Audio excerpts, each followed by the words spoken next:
Square North, which is NYU Abu Dhabi's home in New York. As some of you may know, especially those who read the New York Times this weekend, NYU Abu Dhabi is a degree-granting liberal arts college located in the UAE. This past fall, we welcomed a phenomenal class of freshmen, and we're about to welcome our second class of students to the campus. 19 Washington Square North is the home to our students and faculty when they're in residence in New York, and we host a series of public programming, workshops, and exhibitions that underscore the goals and curricular missions of NYU Abu Dhabi, including, as this exhibition and this discussion will highlight, the society, culture, and history of the broad Middle East. Each year, 19 Washington Square North hosts 3 exhibitions, and this winter and into the spring, Lara was kind enough to agree to take this on and host this wonderful exhibit, or take this on, let us host her wonderful photos here. And I'm very much look forward to hearing more about hope in greater depth. And Livia Alexander has also agreed to participate in this as a discussant and introduce Lara to all of you. But before I turn the program over to them, I just want to say a few words about Livia. Livia, as many of you also know, is the director and co-founder of Arte East, which is a nonprofit organization established in 2003 with the mission to bring contemporary artists from the Middle East, North Africa, and the diasporas to the greater understanding of our areas. Livia has been an important force in making that mission a realization. She curates numerous film festivals throughout the region, and we're very pleased to have her here. So without further ado, I turn this over to you both. Thank you. Good evening, everyone, and welcome to NYU Abu Dhabi Gallery Space here in New York. And it is my true pleasure to welcome Lara here. Lara and I have known each other for a very long time. And actually, what Lara doesn't know is that my own background is in film, and one of the first artists that I was introduced to was Lara's work, and that was well before I actually knew Lara. And I completely fell in love with her work. And it has been a real pleasure to have had this relationship with Lara over the years and get introduced to her work over time. And most recently, we were just, as we were preparing for this talk today, we were talking about how our last meeting was actually a month before the revolution broke out in Cairo. It was in December. We were sitting in Lara's apartment, and both of us felt kind of depressed, and if I can say, hopeless. It seemed like nothing couldn't get any worse, and no change seemed in sight, and it seemed like Mubarak will stay forever, and if not Mubarak, Gamal will be taking over. And I can speak for myself and for many of my Egyptian friends and colleagues, is that there was this feeling that we will never see any change in our lifetime. And lo and behold, a month later, the revolution broke out. And what was interesting for me is that in thinking about Lara's work is that if we go back and look at your work over time, in many ways one can see the trajectory that led up to the revolution, like the precursors that could tell us something is coming. And I was wondering if you could comment on that. I think you're being very generous. I don't know if I would go that far, but definitely the work that I produced before the revolution was very, had a lot to do with the fact that the situation in Cairo was very stable. So there was a lot of, and also sort of reflecting on very obvious social crisis that was not being assessed and that was not being dealt with.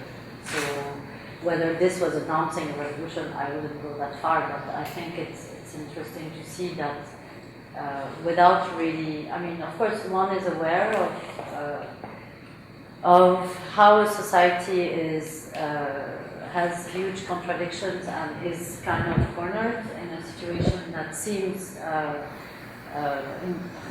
impossible to change. I mean, when you say in December that we were sitting together and we couldn't really, we didn't imagine change, I think it was so stuck that the idea of change was not even present.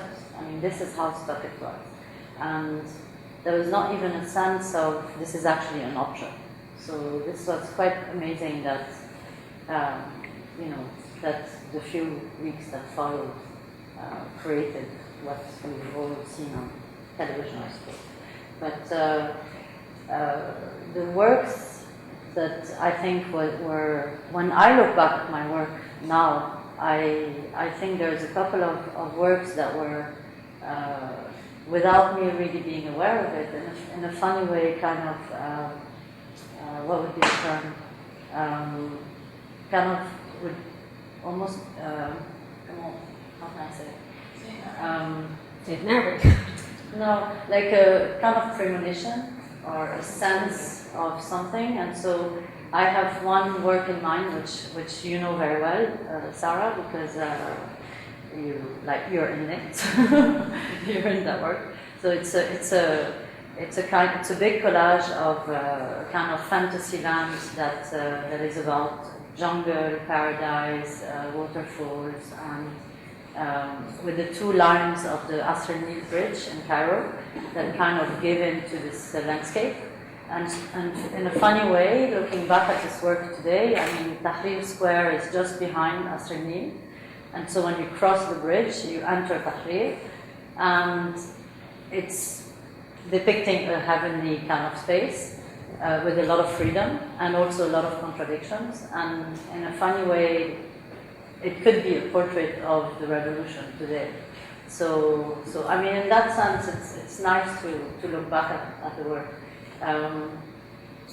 Another work that I'm revisiting and in a way myself rediscovering in the light of what's happening today is a very simple series of photographs that's called Surface of Time, where in a kind of visual narrative of just spaces in Cairo that have been kind of abandoned or that are stagnating from the first revolution in '52, well, the previous revolution, because there have been other revolutions, but places that have been stuck in time and that have accumulated so much dust and inertia that they've just sort of, they really feel like there's this immobility that's really, taken over society.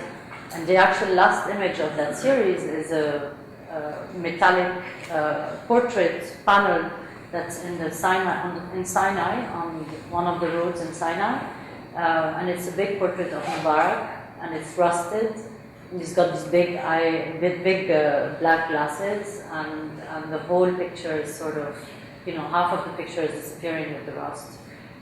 So it's very nice to look at that today and to think, oh, that's how we felt at the time.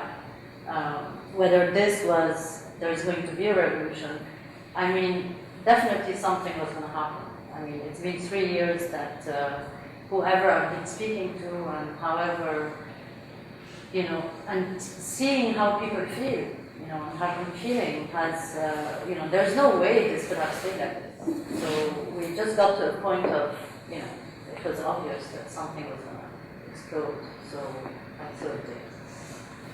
I think that also, when we look at the trajectory of your work over time, I mean, one of the things that strikes me is that your earlier work, like Sundur Dunya, is that there's this very colorful playfulness, drawing on myths, drawing on satire, mimicry. And then when we look at the later works, and especially in a piece like it is this feeling that the color has disappeared. So do you feel that kind of like last 10 years that Egypt has been going through can be embodied in the changing aesthetic of your work? I mean, again, I think we're being very generous around, but I'm not an ambassador to Egypt, but I live there, so I feel things there. And I think when you live in a society, you end up kind of it's like being in a relationship. You end up looking like the person you live with, or sort of kind of completing each other, or mirroring each other in lots of ways. definitely I've always had a very passionate relationship to Egypt, and I moved back to Egypt when I was around 20. At the time, I think it was maybe the last period where the beginning of the end was just starting. So somehow it was already, for people who had lived previous periods in Egypt, it was already looking like chaos and catastrophe and a disaster and a social disaster and overpopulation and so on and so forth. But somehow it was still manageable, and somehow there was still the spirit of Egyptian people that was still very dominant, despite the social crisis that was growing very fast. The last, I would say, maybe since 2001, because obviously the world changed, something very dramatic sort of kind of shifted, and not only shifted but exponentially started to be exponentially increasingly fast in terms of how radically the changes were appearing. And since that period, it's become a completely different place, where the famous Egyptian humor disappeared. You couldn't have a conversation with a taxi driver that was any more lively with music and easiness. I mean, there was much less tourism. So also the relationship with foreigners was very starting to kind of degrade in a way, and whereas it's always been a country where there's been huge movement due to the huge tourism industry that's been existing there, and that spirit started to disappear, and more and more so, and faster. And in the last 5 years, I mean, it's been quite dramatic. And definitely in the last 3 years, since dear Mubarak has announced that his son, the king has announced that his son would take over the country when he's away, that created a very strong divide and a very strong, a lot of anger, I think, and a lot of worry, because it was very clear that anyways, even if it was not Gamal, who was going to be, the question was, anyways, who's gonna come after Mubarak? I mean, he's not giving space to anybody to begin with. So the society has really evolved in a darker and darker and heavier kind of way in the last 5 years, and very strongly since 3 years. So since 3 years, the question mark has been very present in everyone's conversation. No one really talked about politics because there was nothing to discuss, and it almost wasn't even something accessible. So I've always found very interesting going to Beirut, for example, because it's such a politicized society, and Egypt was always, in a funny way, this kind of inert society with no, with appearingly sleeping people and completely passive to what was happening. And I mean, there was no possibility of discussion because there was nothing to say, and somehow it was so asleep in appearance that it almost felt like, even that was not even a possibility. So I mean, it was that strong, the dictatorship, that there was not even the idea that this is possible to even discuss it. So it was quite oppressive. So I don't know if I'm answering that. If we look at the images that we have here, photography that is exhibited here in Hope, I mean, to me, looking at those images, what I saw is just a variety of references to a fate of modernity, right? The modernity that somehow resonated for me with another kind of post-revolutionary era, which was actually the Gamal Abdel Nasser, right? This idea of, you know, a new Egypt that will come about. And in a sense, those kind of like the high rises, the access to housing, the access to decent living that came with, you know, Nasser's socialism completely failed, right? Because the contrast here that we see that's so striking in those images are these high rises signifying something completely different, which is, you know, that stagnation, which is, you know, those windowless buildings that block any access to horizon. I mean, the other thing that really struck me about the images is that there are no people on the streets, right? Because housing, for me, I think about people, and high rises means a lot of people. And also, I'm particularly thinking about that one image, which is the kind of promotion for the Ashwayat, which that's quite fun. Yeah, which is in a sense funny because in terms of like what is the dream that's being sold to us, and what is the reality of it, are completely two different things. And I know that you conceived of this exhibition before the revolution took place. And in many ways, this exhibition is a direct extension of a previous project that you worked on, which was Burj Al Amal, which won the Caribbean Biennale in 2009. So I was wondering if you could reflect on that a little bit. I also see that the other thing is, of course, is this particular image that you took during the revolution, which is almost a complete contrast because here's the stagnation and here's the hope. There's nobody here, everybody's here. And everybody's here. So, do you feel that this work... Which is a lie, by the way, I have to tell you why. But okay. But do you feel like your work has taken on a new meaning after the revolution? you know, I haven't thought about this because, I mean, I've only actually started, you know, because of our conversation in the last 2 days, preparing the conversation here, it was funny to think, all of a sudden, yes, I realized that some of the works that I've done are, I can read them in a different way today, just like I was saying earlier. But to be honest, I just arrived 3 days ago, and it's almost been like an electric, you know, kind of, you know, when you're taken out of the situation and you're like, whoa, where was I? So it's really not been my concern, to be honest, in the past few months. You know, everyone's been really very dedicated to the revolution and very, and I mean, so much has happened. You know, so it's like every day has been full of so much, you know, so many events and so many contradictions and so many fears and so many, you know, and so many wishes and so much hope and so much despair. I mean, it's been really very overwhelming. So my position as an artist in terms of the last 3 months has been very much like, okay, I put this on the side, and, you know, there's no time for that. So you just sort of like, you know, this is an urgency. So I haven't looked at my work and kind of, you know, felt like, oh wow, this is great, I did it. No. But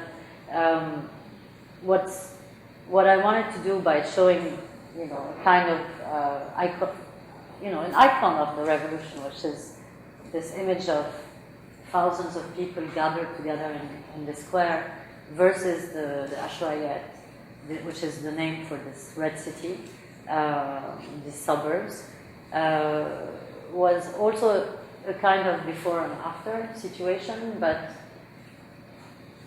in a funny way, the people from the Ashwayat are not the people who were doing the revolution.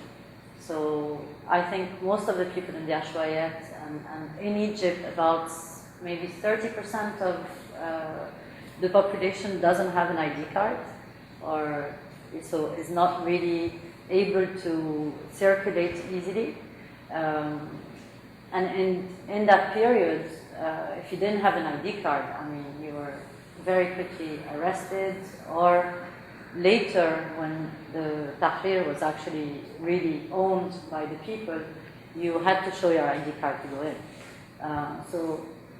So, and the Ashwayat have been, is an outcome of the dictatorship of Mubarak, in the sense that it's this kind of virus of the society and cancer that's kind of grown and grown and grown very independently from the state. So legally, these constructions are not, they're not registered. They don't have the agreement of any kind of official, there's no official document that any of these people who have constructed these buildings have ever even seen.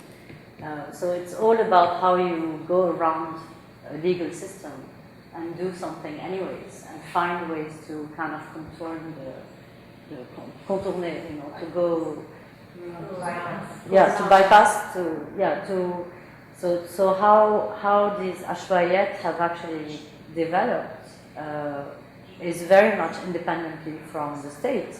And in a funny way, the revolution didn't really touch these areas, because first they would be the first ones to be put in jail and to have like problems. And of course the revolution comes from the relationship with much more than Mubarak, the actual Amn al-Dawla, the police organism. So the excessive power that the police had in Egypt. So these people were already kind of detached from the state. They were sort of, by consequence of how the system was, operating like a state within a state. So it's only much later that we started seeing people from these kind of areas join the revolution. And until now, there's a lot of people who haven't really joined the revolution that start to appear and come out and do their little revolution. So it's a kind of a, there's a head of the train, and there's, the vagons that follow and that try to attach themselves to that train. So I thought that was very interesting to kind of put that contrast in terms of, why, showing this work and just one symbolic image of what's, this is more like an image of the beginning of something, but where this is going, we don't know. And I think that if these people and this part of the society doesn't see any hope in a very very quickly, and doesn't feel that anything is changing in their favor, I think this is where the danger lies, because then you have the real revolution, and then you have an extremely dangerous situation, which can lead to a very, a much more complicated phenomena than what we've been experiencing. What do you mean by a real revolution? Well, because from inside things are not as romantic as they look from outside. So there's been, there's been a lot of ecstatic moments, and being in Tahrir was like being in like heaven. It was like it was interesting because it moved like from minute to minute. I mean, and with, there were so many things that happened so fast. And I mean, all this took place in 18 days. So imagine kind of, what state people were. So from one day to another, from an hour to another hour, from someone appearing and giving a talk in the Tahrir, from a decision that the government was making or not, that place looked like Gaza or like heaven. I mean, and it was a country on its own. It was absolutely independent from anything else, and it was extraordinary. And you could, you had to show an ID to come in. And once you were in, there was utter equality between everybody. I mean, it was completely extraordinary to see that, in the space of 5 days, the relationship you had with, which you thought you knew that you had with the city, utterly transformed. And people were saying, thank God this is happening, because, we were in such a state of frustration and despair that we were starting to eat each other. So the humor of the taxi driver 20 years ago had become like the most aggressive an unbearable experience, 2 months ago. There is no way you could take a taxi without definitely having an argument, and at the end of the day, have arguments 5 times a day. So it just became unbearable.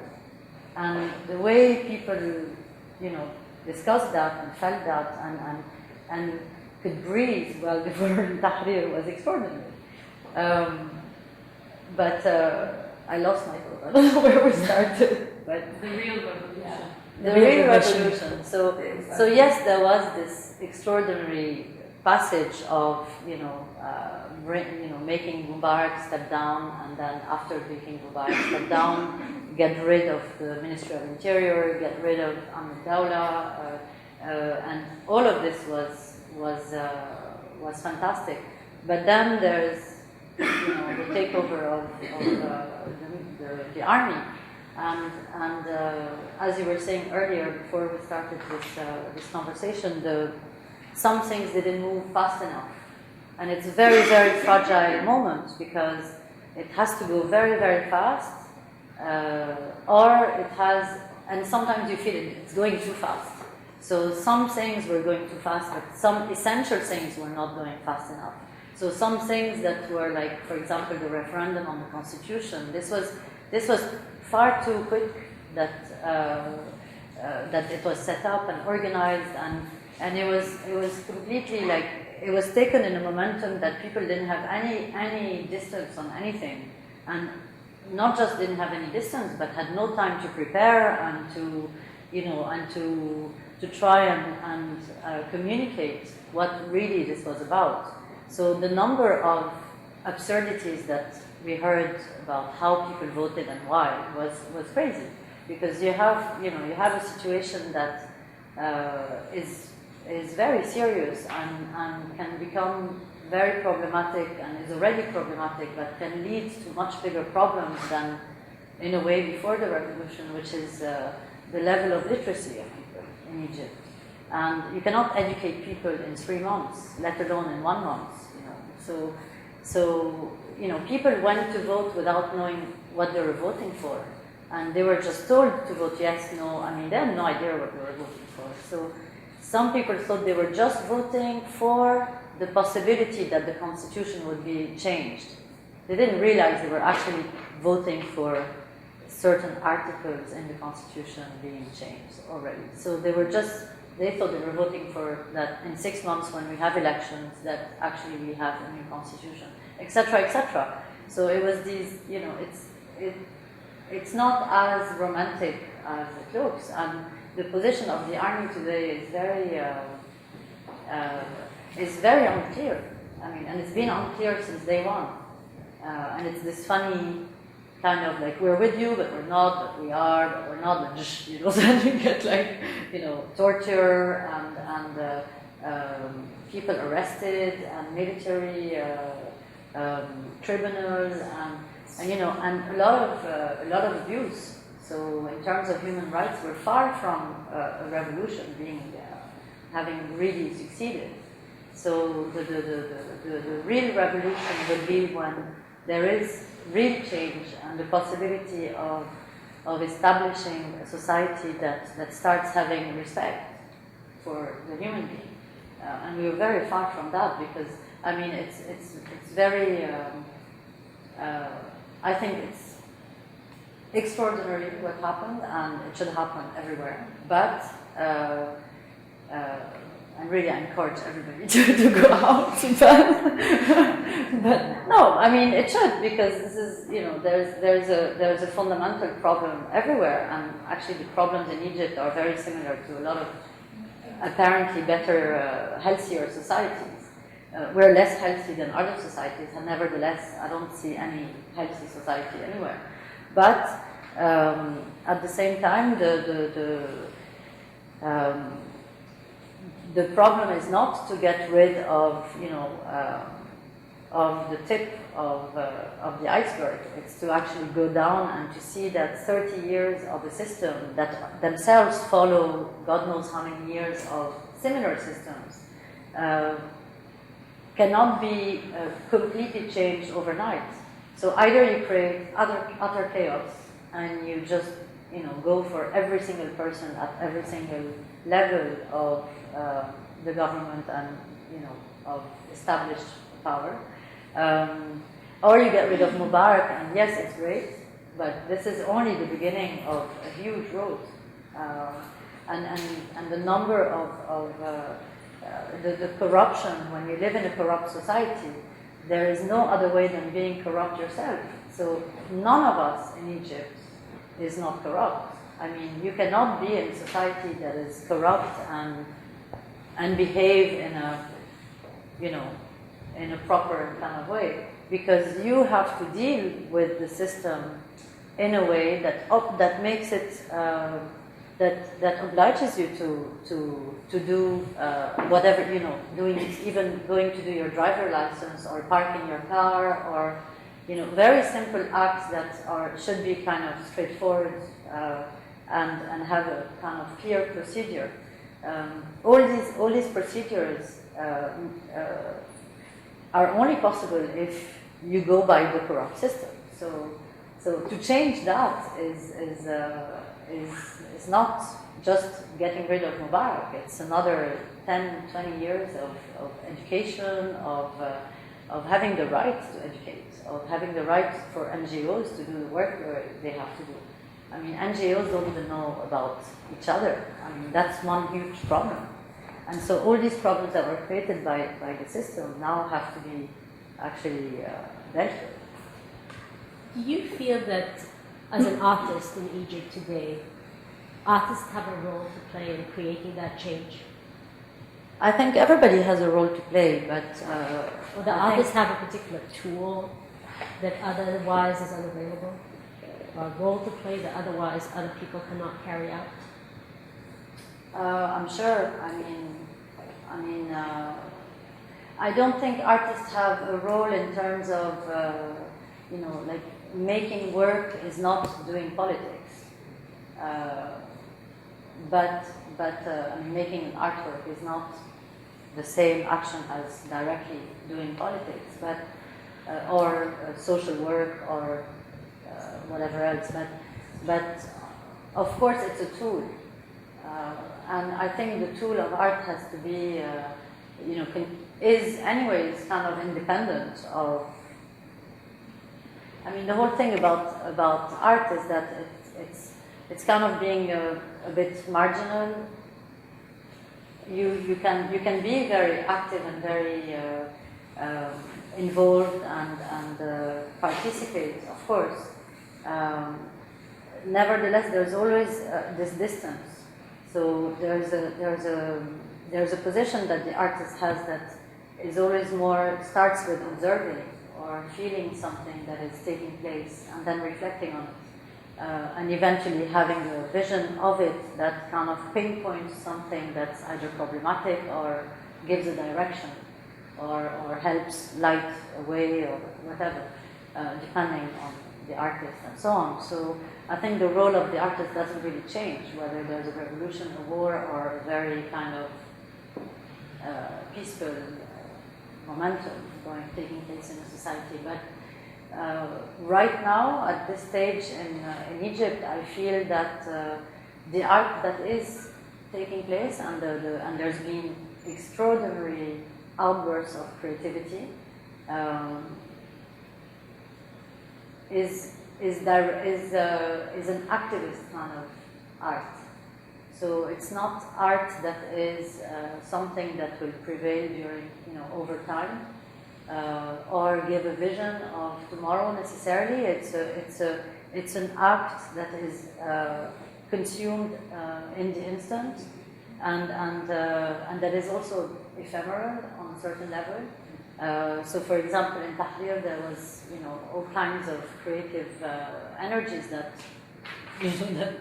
that every day there was something new taking place, and so you'd come in and you'd see that all the stones from the road were taken off, and of course there was the possibility that there was going to be attacks by pseudo pro-Mubarak, whatever, and then the thugs, and then the army. We didn't know what was going on, and so there was an organization where you had you had piles of stones every 2 meters, so that the minute something happens, you're just ready to pick a stone and just fight back.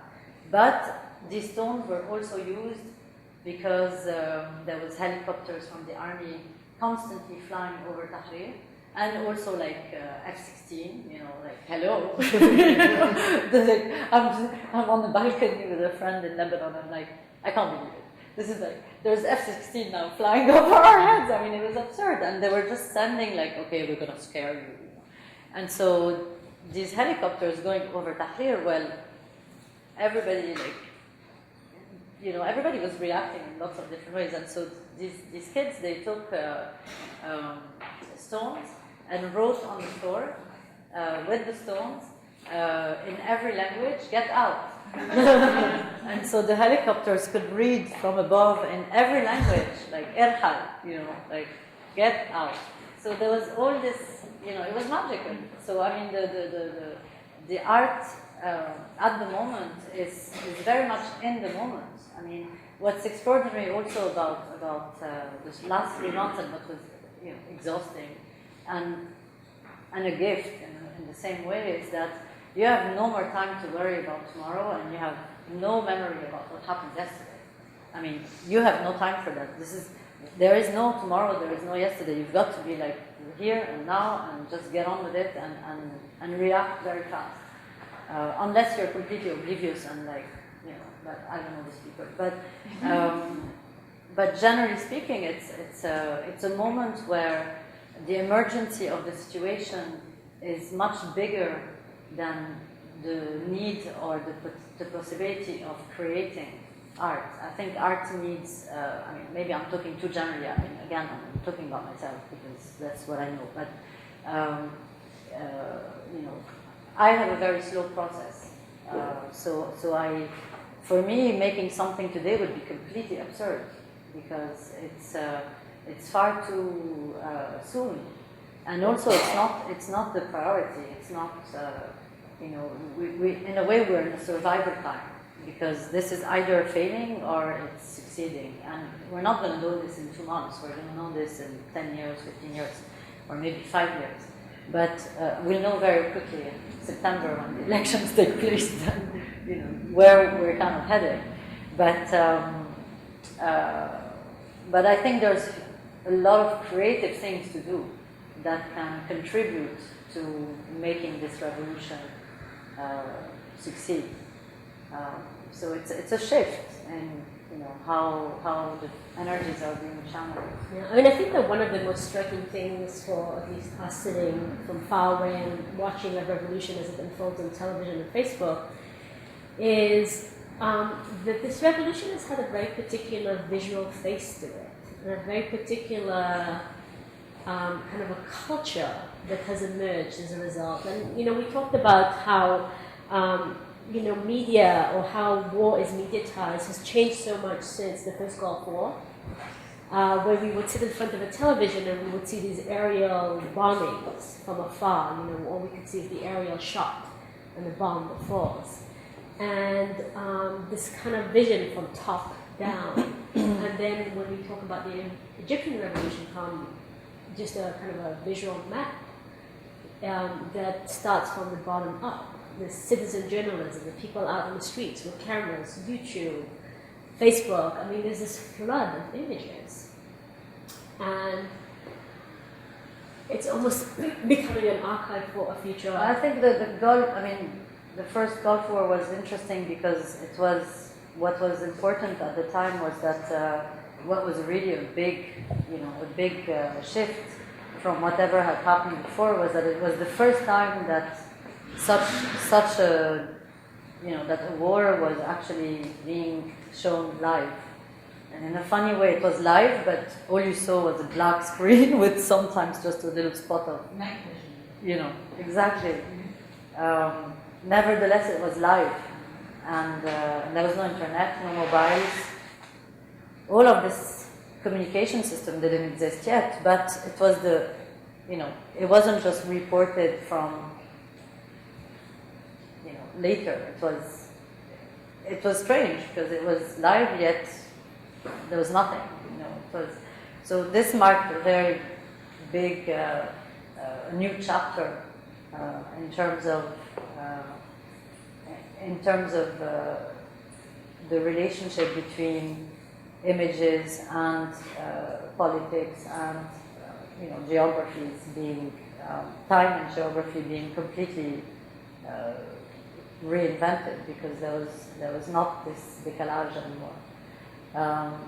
And of course, this in this revolution, the Egyptian one, because there's a lot more revolutions taking place next to us. The big shift in terms of image and representation of a political event and social event has been discussed very heavily in terms of this is the Facebook revolution and so on and so forth. And this is another, we're entering yet again another chapter of how these political shifts and how this is being first, how this is being initiated, and second, how this is being mediatized. And so, there's a whole new level of journalism that appeared because all the bloggers and all the people on Twitter have been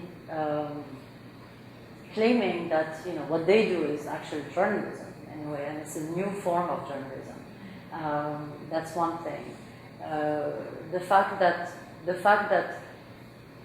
you're in a situation and you take a photograph with your phone, and the next second, it was almost instant. I remember one event that was completely absurd and it was after the 11th of February.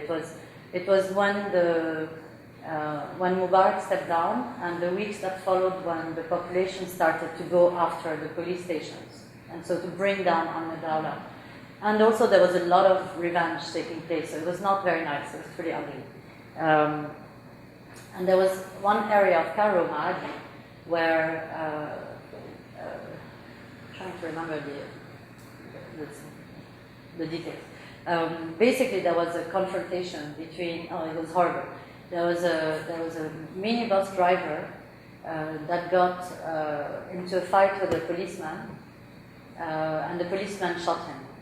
So he killed him basically. So everybody who was around just went after the policeman and just beat the shit out of him. And it was really, really nasty. But it was still happening, and I was sitting on my computer and I could see the footage. It was still happening. And we're not talking CNN or Al Jazeera or television live. We're talking. I'm sitting in my kitchen in front of my computer, and it's happening in Maadi. So it was this very. There's no more. It's like you're everywhere while you're somewhere else, and it's extraordinary, but at the same time it's overwhelming. It's almost too much. So how do you process all of this? And there's so much information that goes in and out, and that state is just like the image I have of Cairo before and Cairo after, or and oops, in my if I take my life, my individual life, what was very what really marked me is that the minute the revolution started, if I was in my house for an hour or two or whatever, and I was not in the street, I could feel almost that there was holes in the walls, and that I was in the street. It was almost like, yes, the walls were still there physically, but somehow they were not there. Whereas before the revolution, I really felt that these walls were so heavy and so like untransparent, and that there was like this separation between outside and inside. And I think this is where the pressure got worse and worse and worse, to go back to seeing you in December, is that I lost that sort of relationship with Egypt in a sense, and it was very saddening and very disturbing, because I don't want to lose it. So it was like these walls had become like a prison between me and the place I was living in. Which you can see in Bord al Amal. the previous Yes, I mean, symbolically, Burj Al Amal also has that. So you're in a space that's, the tower is what, 10 meters high, and you're surrounded by walls, and you have hardly any window to look out. So you're completely separated from the actual environment where you're existing. Burj Al Amal was an important work because of the. I think it marks like the end of the end of an era, of course, and it was really about just for those who don't know, Burj Al Amal was these photographs are they were not meant to be photographs in a way.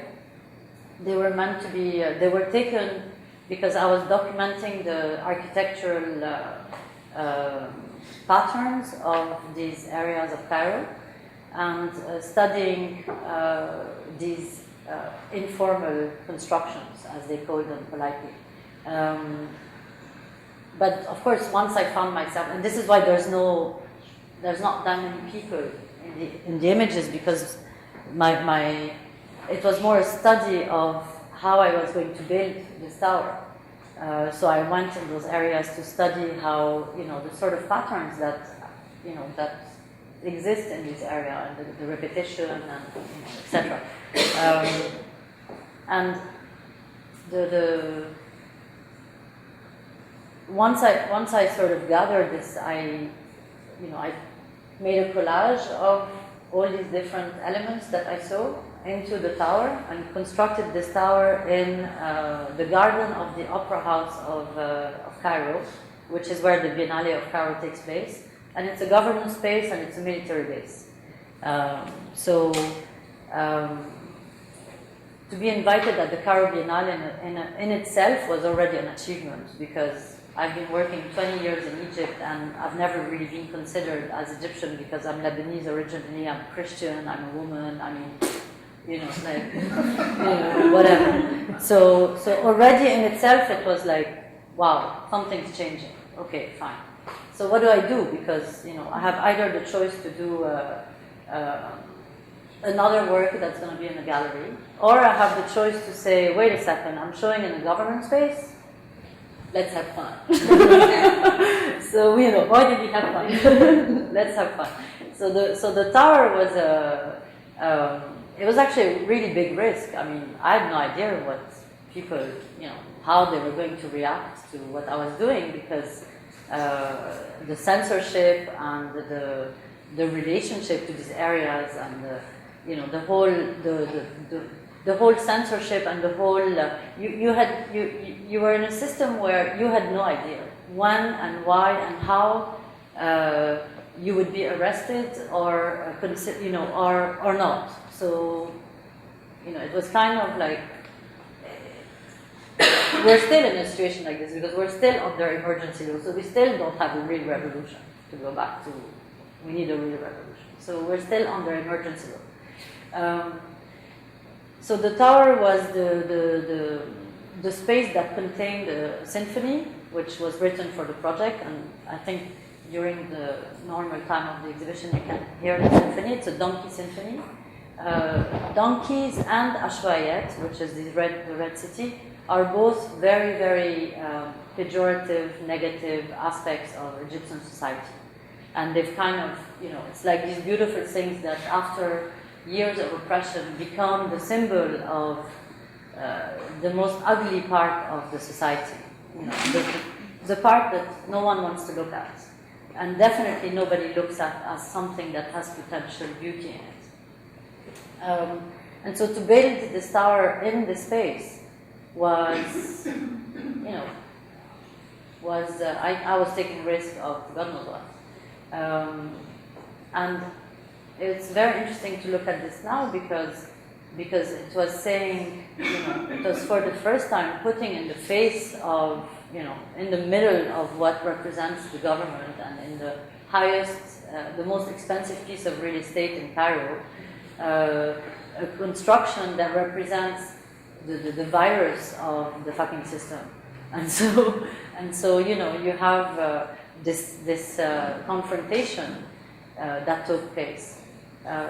And I think in terms of art, the language that I've been using and that I've been very aware of in the last 10 years is that you live in a society that is prevailed by censorship. Therefore, how do you say what you want to say, but in a way that you will not be censored?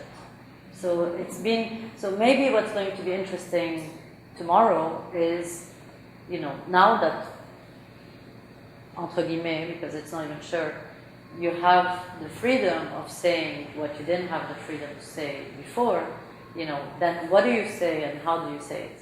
So this is going to be quite interesting to develop somehow. And of course, this work sort of marks it pushed a lot of boundaries. People couldn't believe that I actually had the authorization to do this. And actually the military came and the security of the opera came the day the Cairo Biennale closed. They came and they cut all my electrical power to the symphony, so the sound system. I was just like, you give me like the opportunity to just like do it properly. Like, do you have to cut the bloody things? And they put, and I found out later that they asked the director of the Palace of Arts, one of the organizers of the Biennale, that he had to sign a paper to say, that if I don't destroy this tower once the Biennale is over, then basically he will lose his job. So thank God for his support and his, also it was interesting because working with the government, you start seeing that, there's details in life. You can't say, no, I'm not going to work with them. It was very interesting to actually work with them because all the people working there were people who were working there maybe because they didn't have any opportunity to work other places and they had advantages supposedly that, they maybe didn't have in other jobs, but at the same time, they were there also to try and change something from within. So it was a very important Biennale in that sense. It was a Biennale that really created a bridge with the public and private, and that was the beginning of a change, and that was announcing the possibility of a change. But it's taken such a big expansion, and it's just we're so far away from that. But these areas are still there, and they're the question mark for the future.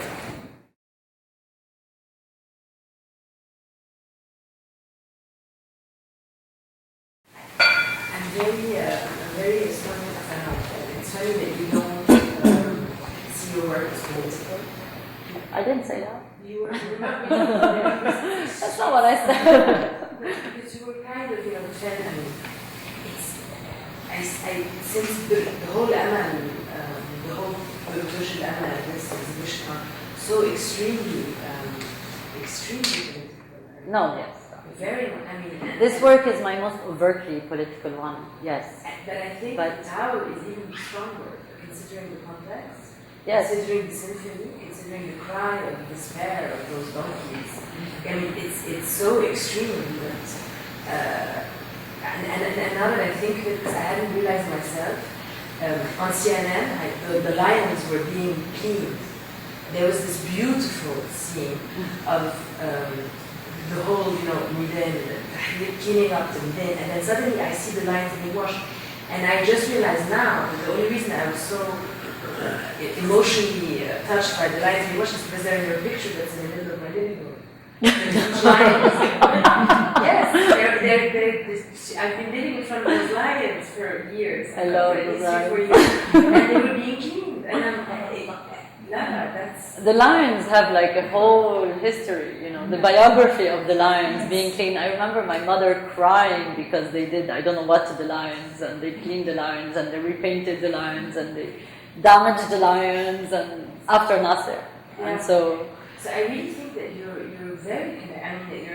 No, but I didn't say my work is not political. That's very important because I think it is. Except I'm not like a in-your-face political artist. No, but no, I think it's more subtle than that. So it's not about being, it's not, I said that I think it's a bit too much to say that, that this work is kind of saying, it's pushing people to a revolution. No, it's not. pushing, but it's But it was definitely pinpointing on very serious problems and social and political problems that, that were in our face and no one's reacting. So yes, but And going from Dunya to Pori Art is really also shows that you went from, but Dunya is political I was too. just to say, Dunya is But from a different perspective.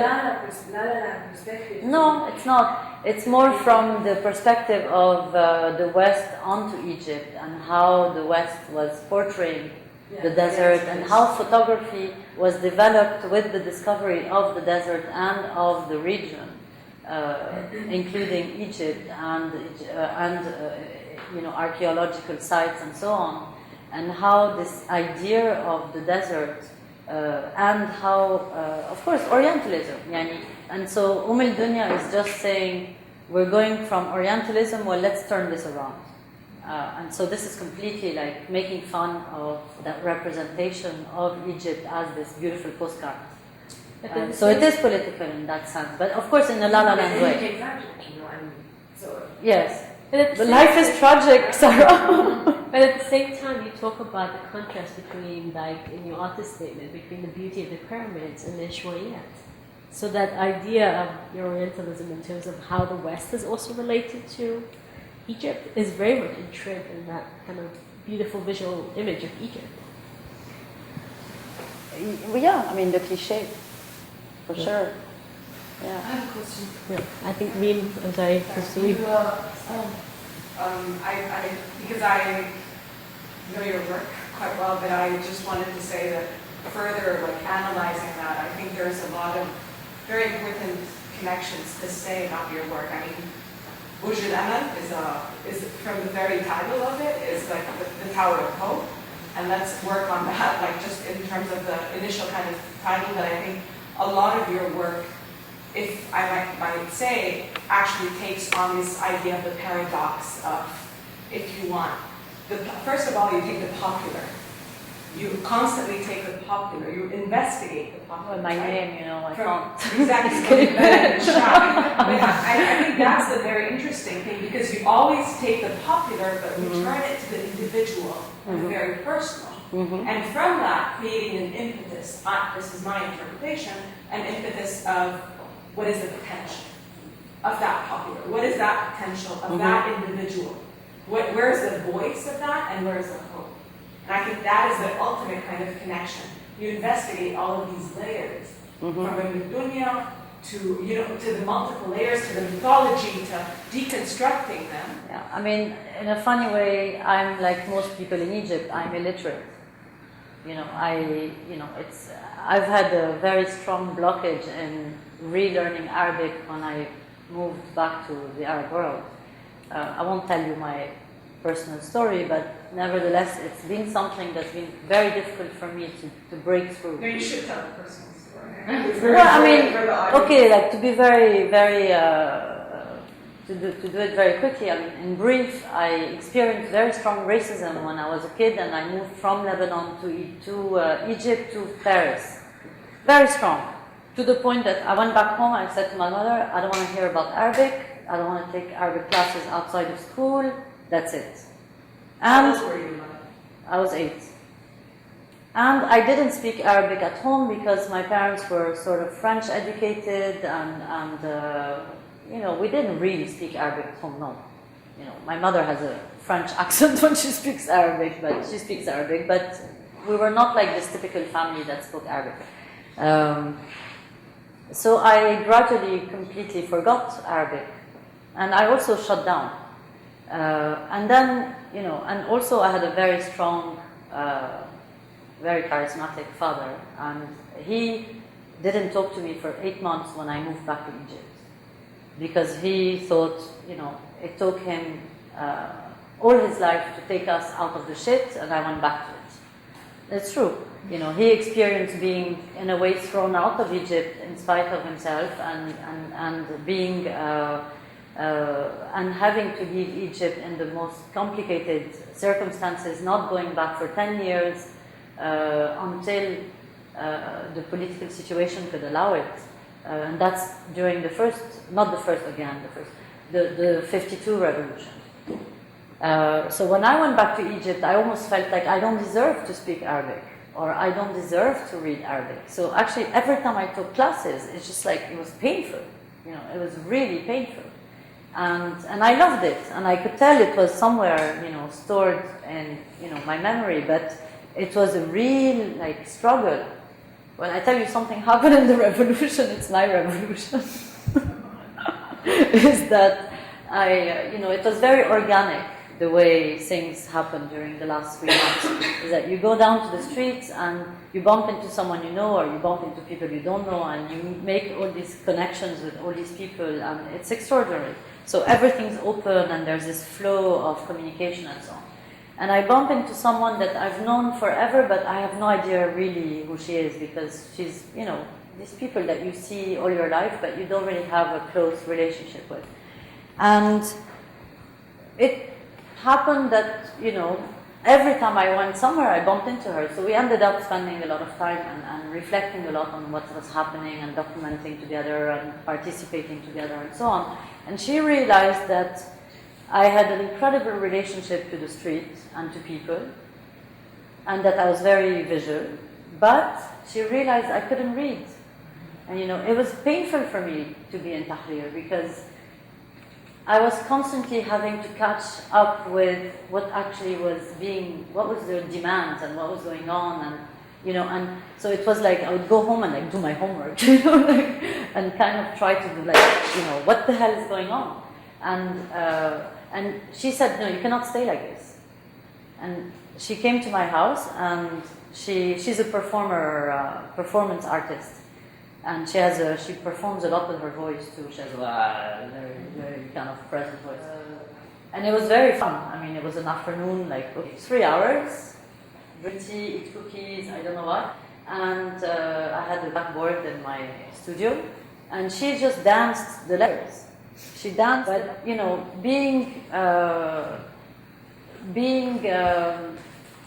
doubted as an Egyptian, because I come from a minority in Egypt of Lebanese people, plus I'm Christian, has been very hard during the revolution. And of course, nationalism in a new kind of way, not in an Assyrian kind of way, has emerged in the revolution as a kind of reappropriation of the country by the people rather than by the state. So the sense of, I am Egyptian, ana Masri, Efa rasak fouq, ana Masri, keep your head up, you're Egyptian, the dignity that the press and the media, the word dignity that has been rediscovered by Egyptian people. But at the same time, this has created also this sense of, slight xenophobia that didn't really exist in that kind of way. And so to experience this was very, it's been very interesting to, what does it mean to be Egyptian? And also, how, so, and the reading of, and the fact that the language is actually a key aspect of a relationship to a place and so on. But being illiterate in the last 20 years, the popular and my relationship to the street being so strong, and having been so strong ever since I've come back to, you put me anywhere in the street, I'll make fun, make friends with anybody anyways. But in Egypt particularly, this has been my entrance to Egypt. This is how I've started my relationship to that place. So in a funny way, it's also where the frequency of my relationship has also been established. So this is maybe why I've been able to communicate that rather than communicate in a kind of mine kind of, okay, identity, this and that, blah, blah, blah. So no, it's going to be interesting to see how all this develops, I suppose. Can we make Arabic classes with your friends? She's going I'm actually thinking that we should be doing videos of language. You know, there's been so many things on YouTube, and the revolution continues, and the process of awareness and being conscious of human rights and what is a democracy and so on is taking place every single second on Facebook, YouTube, blah, blah, blah, blah. So this would be an interesting way to explore, in that sense, to create kind of curriculum for people to learn how to read. But it's been very inspiring, for sure. I don't know how bored you are, but I have put together a couple of pieces, you know, extracts of videos and photographs of the revolution, which for me were quite marking, and it's nothing compared to what, there's so much out there, so it's only little bits and pieces. Some of it I've shot, and some of it I found were interesting. Would you like to see that? Okay.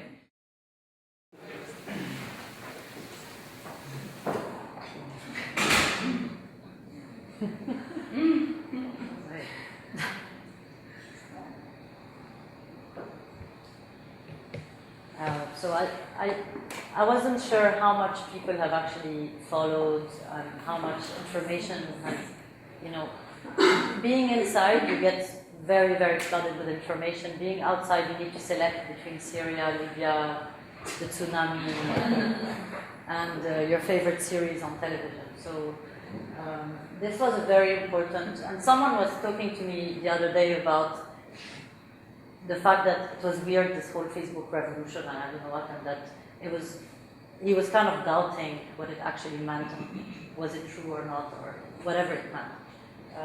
And actually this is, Asma Mahfouz is a young girl who put on YouTube the call to go to the streets, so it's quite moving.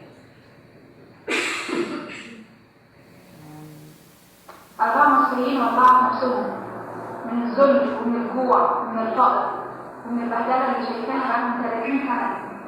أربعة من المصريين وأربعة نفسهم قالوا يمكن يحصل زي اللي حصل في تونس، يمكن نبقى بلد حرة، بلد فيها عدل، بلد فيها كرامة، بلد الإنسان فيها إنسان بجد، مش عايش كحيوان.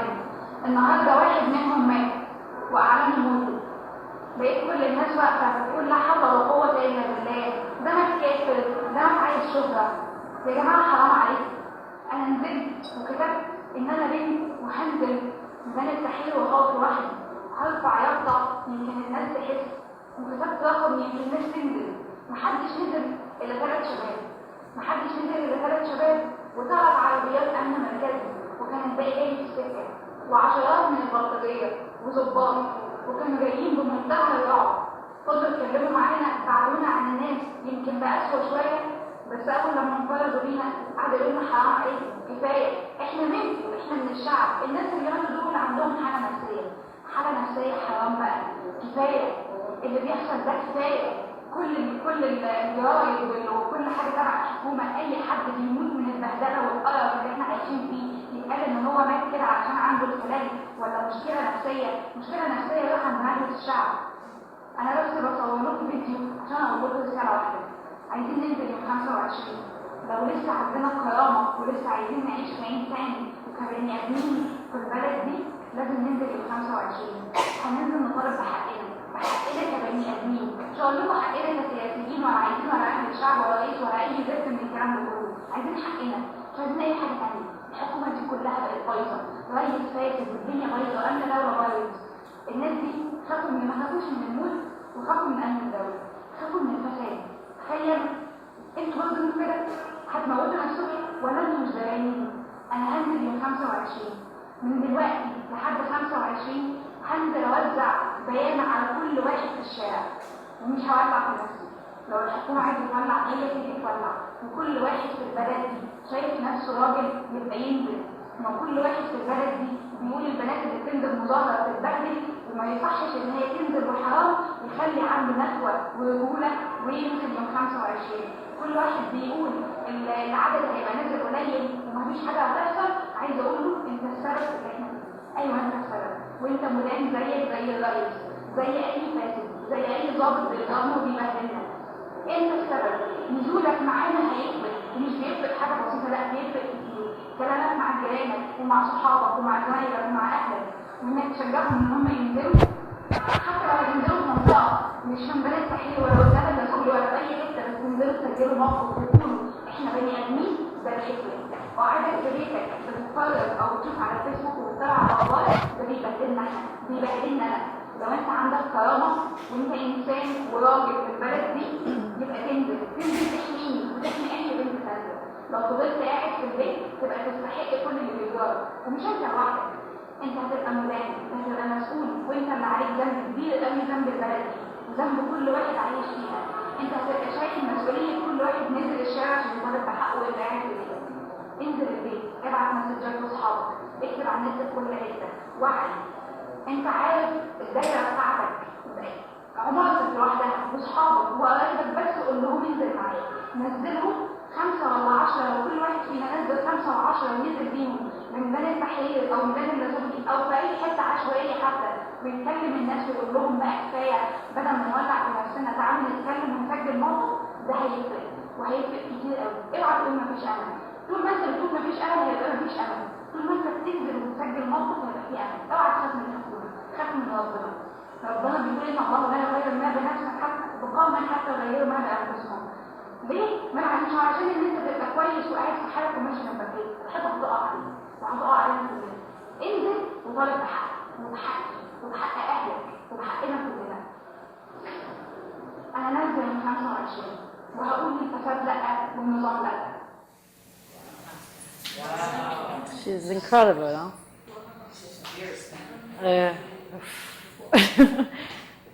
Okay. So this is the next video is what made me go down. What they called in the Guardian called it Tiananmen Cairo.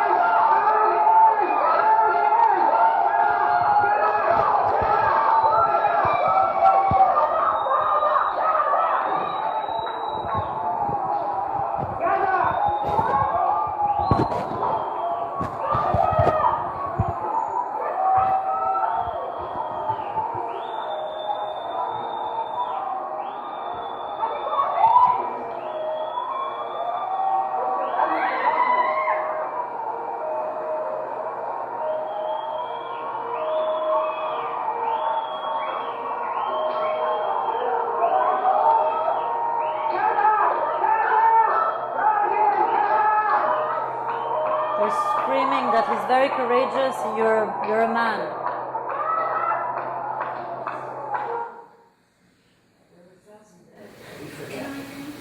Yes. If the count was correct.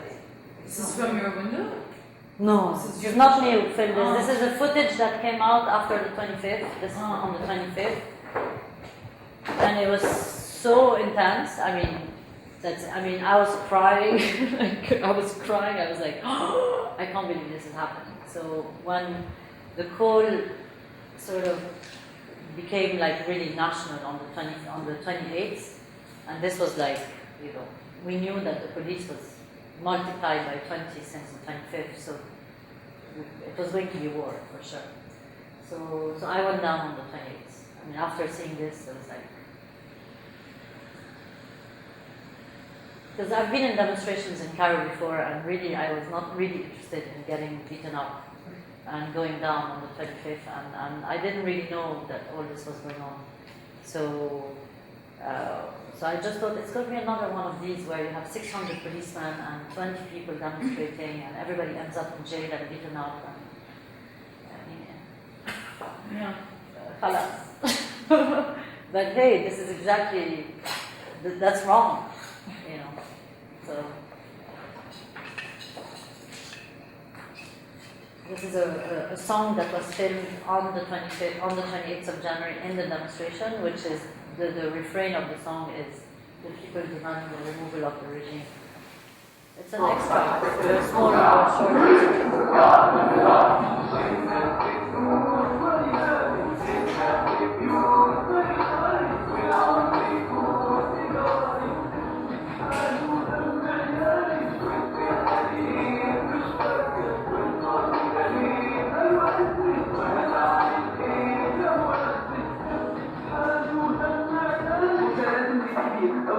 ودي ودي الحياة الناس كلك أحلى جيلك شغلك في السرير كله يقول عايز تغيير كله نايم جنب الزيت كل واحد جوه بطول انت العيش زي الصراصير والمالين بيعلمونا كانوا أحسن سرحونا ده في شغل في صابون وقضي ممكن نعمل ايه ونلاقي شغل فيها هي ولا شقة هي بس الممكن تحاول وتبدأ شقة طعمية تجيب اللي بيهموه والحشيش بيدعموه والشباب ده يمشي بطاطا في البيت على ابوه مش عايزين ناكل بس ولا حتى نلعب كونغ احنا ناس عاديين فوق اللي بالي بس ضيعوه واجي رشوة في البحار هو ده عين الطوار لو فكرت تقول بطل هتكون عشان الكلاب هي دي معنى الحرية طعمها احلى بالملوخية يعني الشبر التقضية بس ما يكون حتى الكلام Creativity. Number one.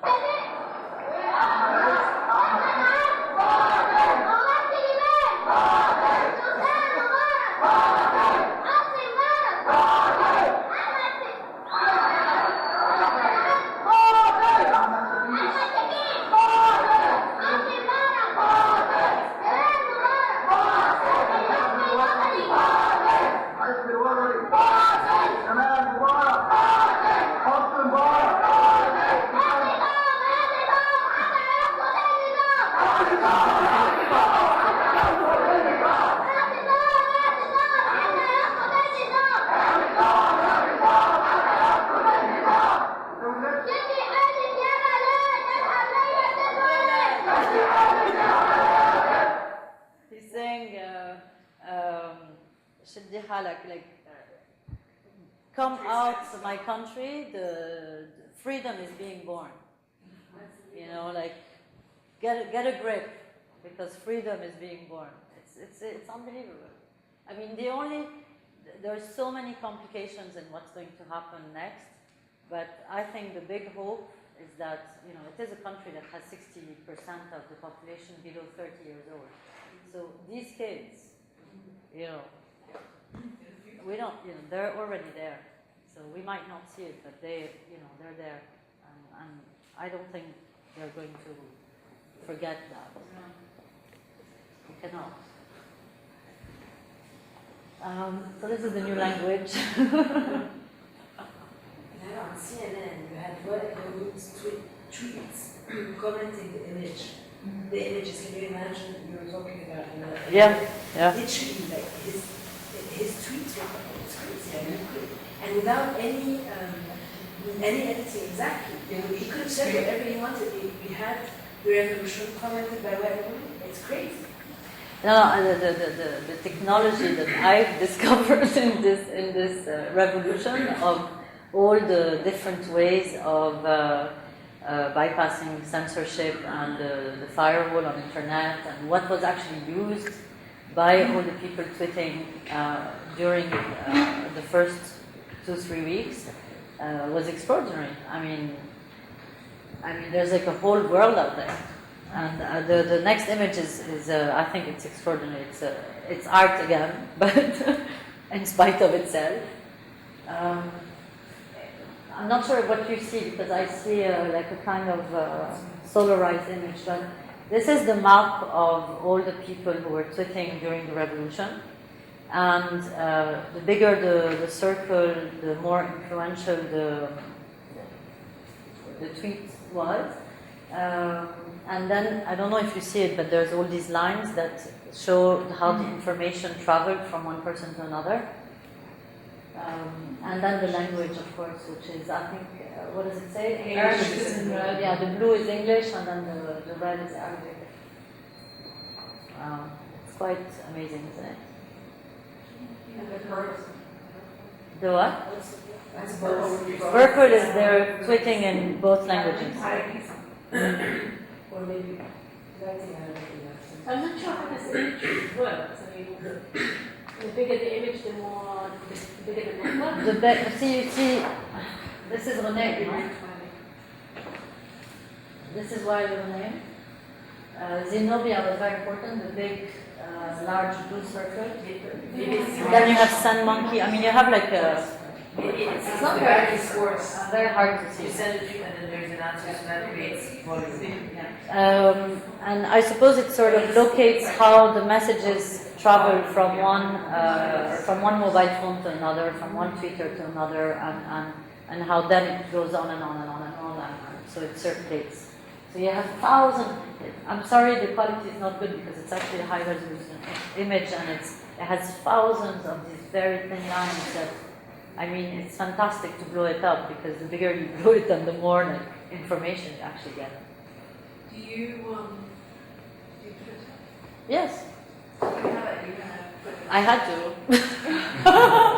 Well, it's weird because I'm always against the current. So I always hated Facebook. I never wanted to hear about Facebook. And not only this, but at the beginning of the revolution, in the demonstration, I lost my phone.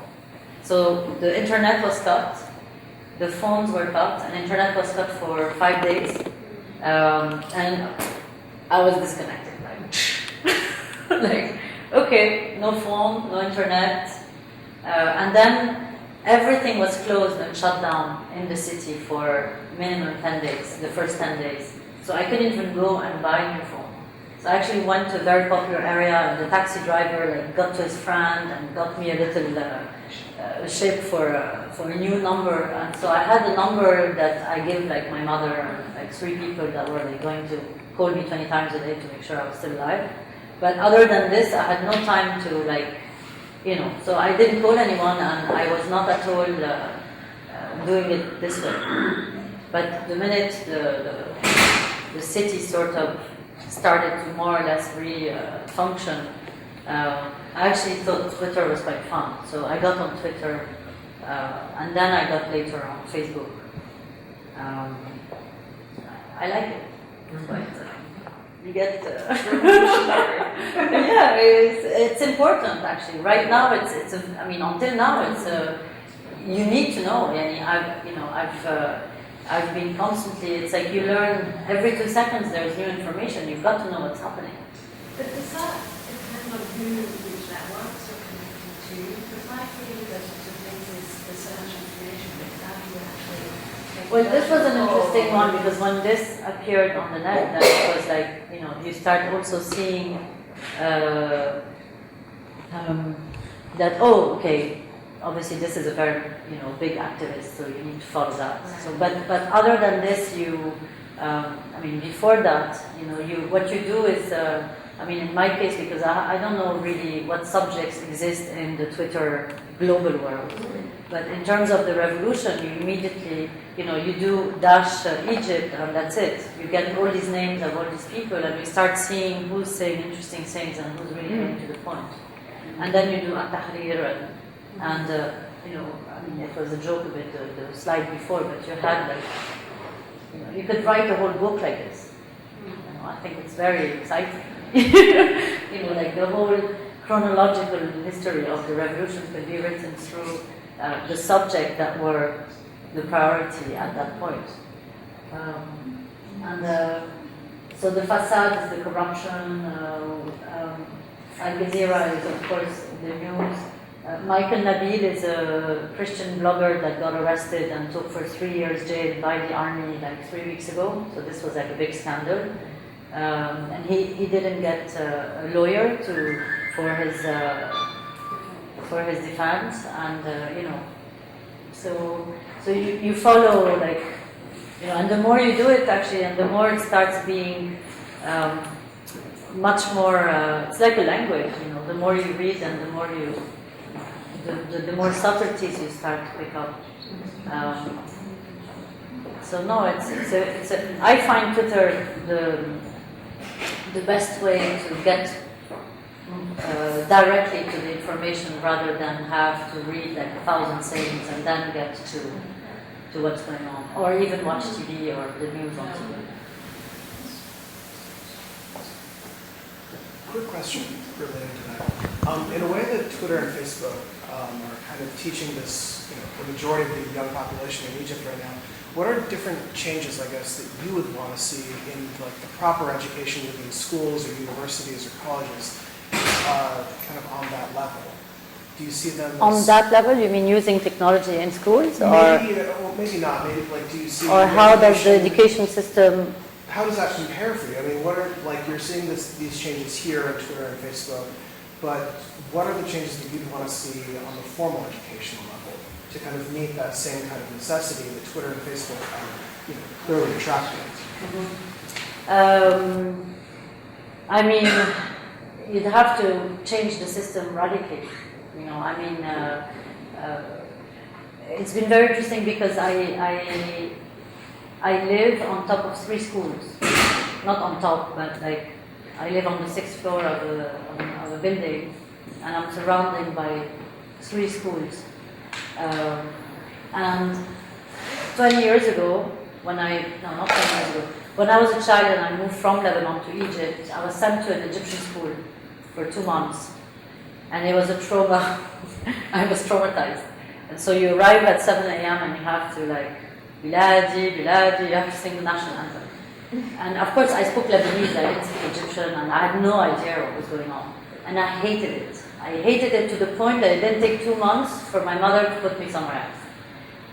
Later, so 15 years ago, I moved to Cairo, back to Cairo, and actually I live on top of the school that I went to. So it's been weird, because life takes you back where you come from. And in the last 3 years, that whole period that I think has been really heavy, and 5 years, and gradually since, gradually more and more in the last 10 years, every morning I insult the school from the deepest parts of my guts. Because the bloody teacher and the bloody speakers are in my bed, screaming, Biladi, Biladi, Biladi. And I'm like, shut the fuck up. It's crazy. It's crazy. Like, she's crazy. And they're crazy. It's insane. The level of the sound is so insane. So this relationship to the school is like, I have this voice in my face every single morning when I wake up. And I hate the fascist, it's a fascist system. It's horrible. And so this number 1, out. No speakers, no loudspeakers, that's number 1. And then, and also you can't brutalize these kids by having no sense of violence, what it means to communicate without violence. And I think this is number 1, before even talking about learning to read and write and count and mathematics and blah, blah, blah. La, la, la. Communication. Actually the basics of respect in terms of down-putting kids and oppressing them and screaming at them and not explaining what's going on and all of that. So I think this already, on a human level, there's a huge work to be done in terms of how you bring kids to want to learn and how you give them the sense of respect for themselves and of themselves. So this is number 1. That's Yeah, fine. after 5 minutes, I did it to you. Okay, next. This is a welcoming to the Midan, to the square. This is a little extract of a little video I took because of people when we needed support in Tahrir and we needed to be more and more and more for this to work, and also for the number is the power. So people, when you arrived at Tahrir, there was always groups of people at every entrance that were welcoming people and also that were saying goodbye. So when they welcome you, they tell you, they encourage you to come and to be happy there. But when they say goodbye to you, they encourage you to come back the next day and to bring all your neighbors with you and your family and the whole thing. So again, the fun revolution.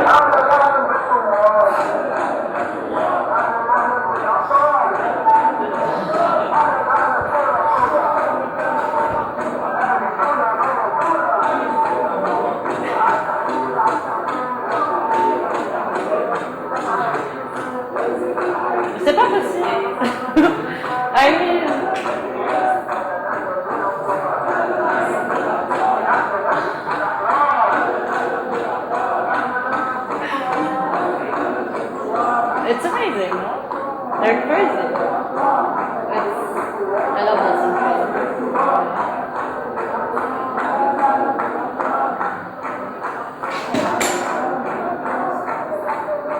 You have the, you see the army tank, of course.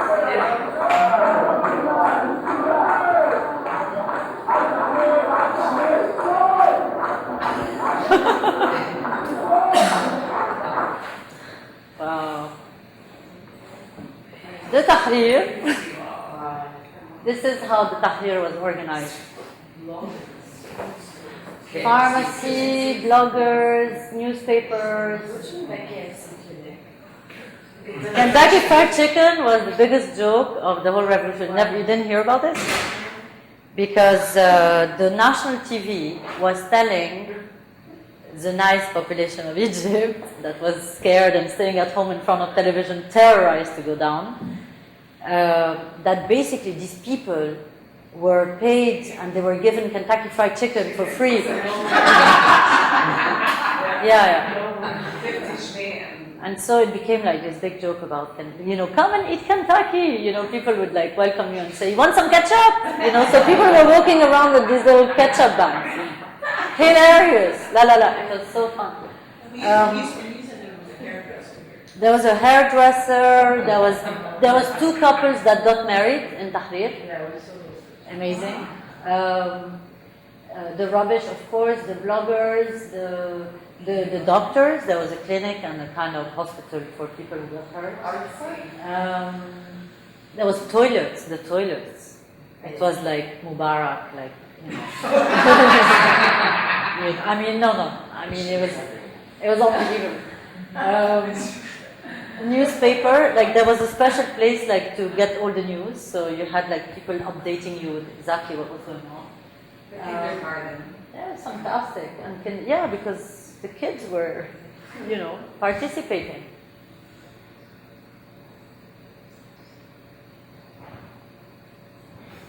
So a lot of creativity again. YouTube.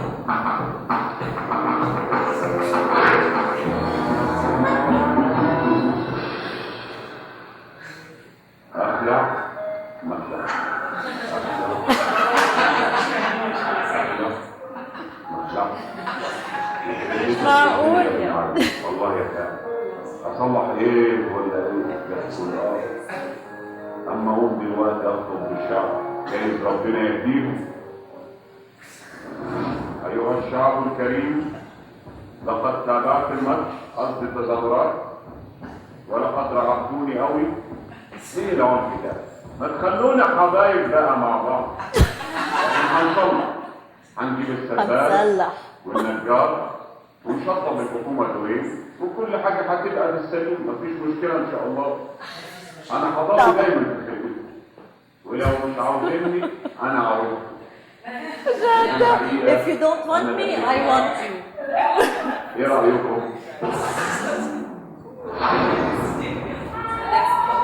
الشعب, the people.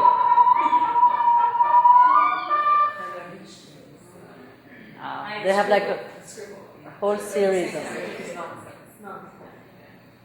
And the word unprecedented that's been also used very constantly because really it is something that was unprecedented. And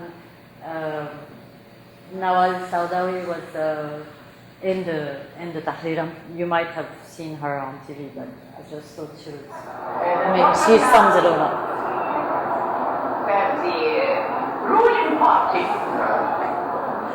and the gangs of the government were bribed by 50 pounds for each, and the chicken, they give them bribes to beat us here. So people are afraid. My friends here, my daughters and sons here, and the people who are together, they want me to go home. I said, no, I have to stay here. Because if we are going to be beaten to fight back together. I am 80 years, but I'm ready to fight. So we shouldn't go home. They are right, because they have a strategy to frighten us and to stop us. This is their policy, to frighten us and to stop us. Did you ever think that you would see demonstrations like this? Never. I demonstrated against King Farouk during the 50s. When I was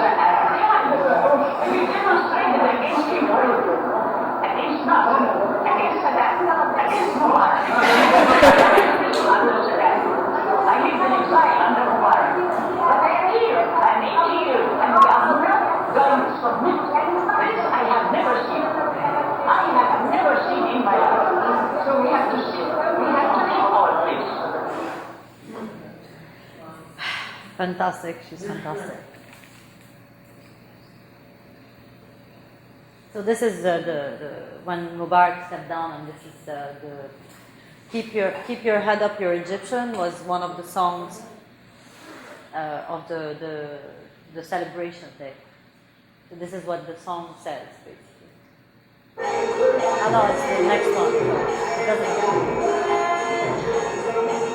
This is the Shabi, a little bit like the Ashwayat, the guys that come out that night. Everybody joined in.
Love them.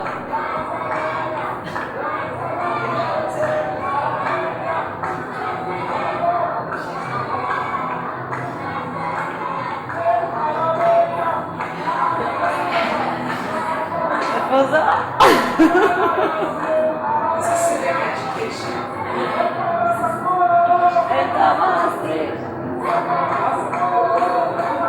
Keep your head up, you're Egyptian. She's great. I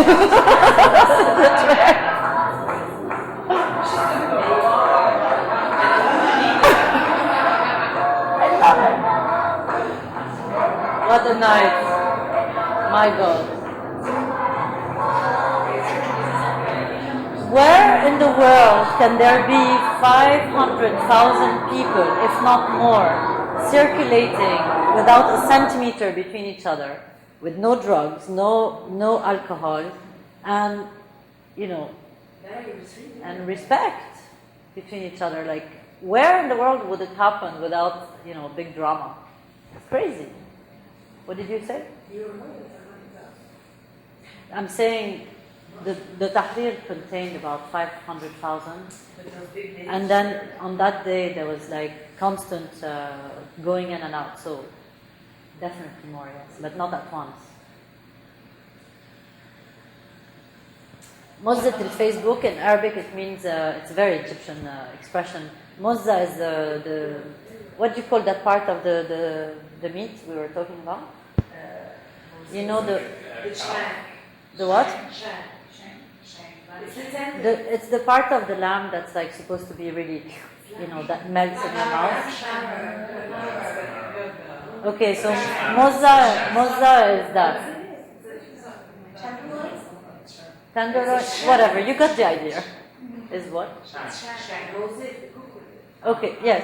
And so a way of saying that a woman is wonderful, sexy, beautiful, a piece of meat, of nice meat, is mozza, tender. And Muzzat al-Facebook is this girl that puts videos on YouTube, and this is a little bit like to jump a little bit later on. This is the referendum time, and you have like all this politics continuing to happen on internet. And of course, Egyptians abroad also very involved. So she's an Egyptian living in the States. If anybody knows her, please tell me, because one of my missions is to find her. And she's been called by all the shabab, and all the people who see her, Muzzat al-Facebook, and she's been mocked by all the girls, who of course are jealous. And so there's all these commands on all her videos that are unbelievable.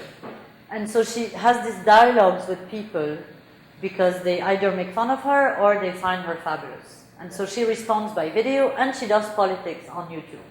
And this is what she says to people. She's really pissed off because 77% of the people who voted for the referendum voted yes, which was a catastrophe.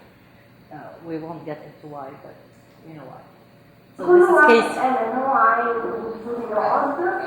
اوكي انا هحترمكم كل واحد برأيه طبعا ولازم كلنا نحترم رأي بعض. بس المشكلة ان الاخوان المسلمين وكتير طبعا مثلا تعليقات غريبة جدا على اللي بقوله بس انا هقول رأيي ان الاخوان المسلمين حولوها حرب ديني ودي خالص احنا مش حرب ديني خالص. الناس you guys deserve a constitution. اوكي انا قلت ان كان في لازم constitution جديد تيجي تناسب الثوره اللي حصلت في مصر. وبعدين الدستور اللي المفروض ده قديم قوي.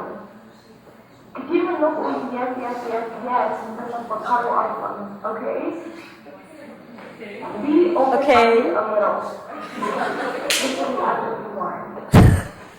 I'm not even telling you what to vote. That's your decision. You guys are everyone yes. This is a video that I'm done voting yes.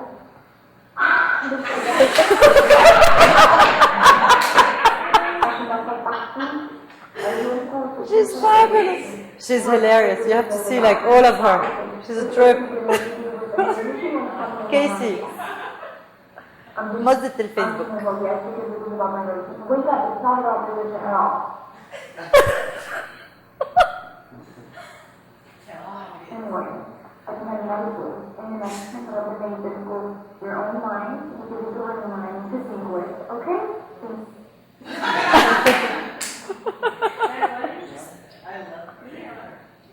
We tried. For some reason, it was blocking. Yeah. Okay, it's a lot of humor, but it's pretty serious. So on a little bit of a more serious tone. Then there was not the Friday. What are we today?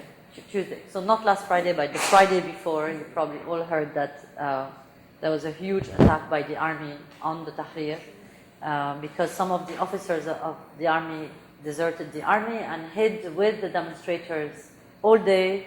They appeared in their uniforms in Tahrir and stayed on at night with the demonstrators, themselves being outside of the regulation of the army because we still have curfew, which is now pushed at 2 o'clock in the morning. So the army descended, 2,000, 3,000 guys from 3 different sections of the army descended on the Tahrir, and it was like war zone the next day. Of course, a couple of people died, a lot of 75 people got injured.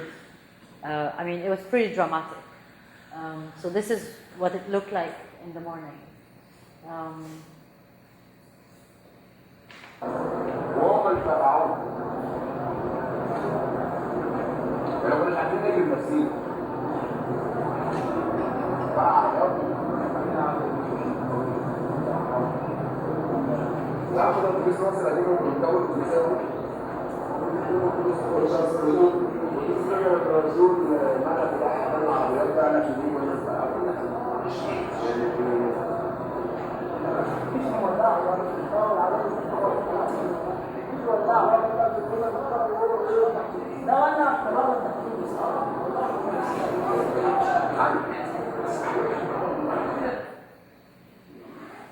Very angry. So he's saying this is chapter 2, like the real revolution is starting. This is corruption. Again, Egyptian humor, collages, and imagination. And so the big question is, what is the army trying to do?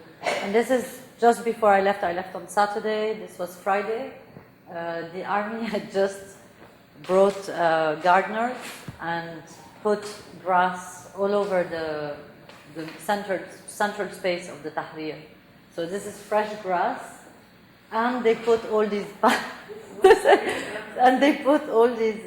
billboards every 2 meters around the Saneya, the center of the square, saying that